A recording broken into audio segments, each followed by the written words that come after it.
So,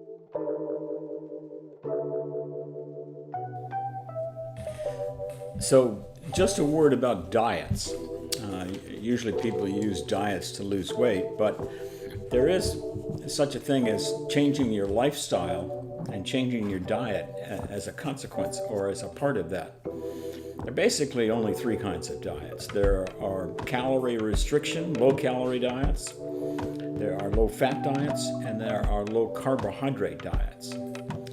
And the low-calorie diets, I've actually used those for years. And I have found, as I think I said before, that I was just constantly obsessed by food when I was restricting my calories. And that really is traceable to the whole sugar, insulin, appetite axis.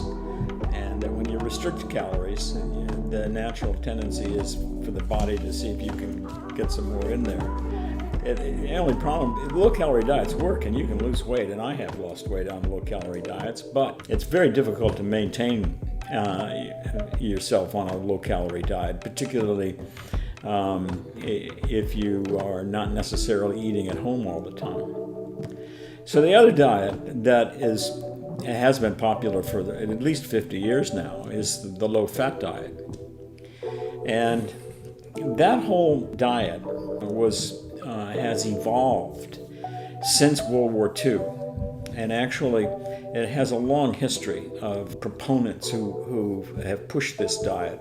Started with a fellow who was responsible for the K rations for the soldiers during World War II. And he was a nutritionist, and subsequently after the war, he began to champion low-fat diets. And so that became a fad and so forth. But then one of the things that happened was that there was a sort of a epidemic of heart attacks amongst the population in the 50s and the 60s and the 70s. One of the hallmarks of the disease, which is called coronary vascular disease, because the coronary arteries would become clogged up with fat. That led 2 and 2 equals 4, so well, maybe we should do something about fat in our diet. And there were a whole cadres of lipid chemists who started to fractionate the fat in the blood. And the way they did that was that they would centrifuge the blood, and so the fat would rise to the top because it was lighter than the other components. And if you then centrifuged it fast enough and long enough, you could get the fat to separate into different layers. And so they talked about high density lipoprotein and low density lipoprotein and so forth. And cholesterol was a major component of all these different lipids in the blood. And the lipid chemists started saying, maybe what we ought to do is really quantify the different amounts of fat and different kinds of fat in the blood on the basis of their ultracentrifugation, and therefore to see whether or not there's a correlation between those people who have heart attacks because their blood vessels are clogged up with fat, and the serum lipids, the ones that we can measure in the blood.